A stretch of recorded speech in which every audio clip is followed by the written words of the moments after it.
In my neighborhood, the mailboxes stand like soldiers along the curb, neat, uniform, and apparently sacred according to HOA bylaws. You'd think everyone would respect them, but not Karen. Karen was the HOA president and self-proclaimed guardian of neighborhood standards.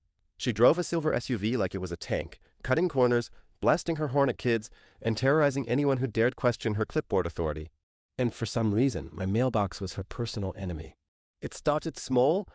Every few days I'd find soda cans, crumpled fast food bags, or flies jammed inside. Once I even pulled out an empty wine bottle. I assumed it was some teenager's prank until I installed a camera. And there she was, Karen in broad daylight, stopping her SUV, rolling down the window and tossing trash into my mailbox like it was her private dumpster. Sometimes she didn't even bother slowing down. She just swerved close, clipped the post, and bent it sideways with her bumper. I caught her doing it 3 times in a single week. When I confronted her, she gave me that smirk only Karens can muster. "Your mailbox sticks out too far," she sniffed. "It violates neighborhood symmetry. I'm simply correcting it." "By hitting it with your car and filling it with garbage?" I asked, incredulous.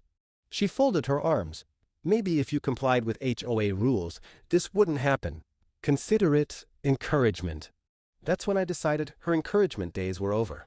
I dug into the HOA bylaws myself. Guess what? My mailbox was exactly the correct height and distance from the curb. Karen's claims were nothing but power games. So I made a small upgrade. I went to the hardware store, bought a thick steel post, and set it in 3 feet of concrete. Then I slid a standard wooden mailbox over it, painted it the exact HOA-approved color, and topped it with a nice flag. To the casual eye, it looked perfectly ordinary. But beneath that coat of paint, it was basically a medieval battering ram disguised as a mailbox. It didn't take long. 2 mornings later, I heard the familiar crunch of tires swerving too close, followed by an earth-shaking bang.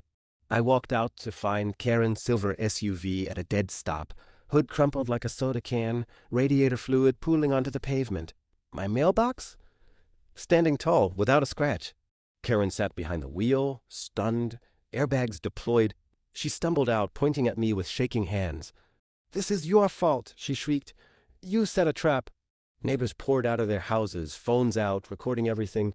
Someone even clapped.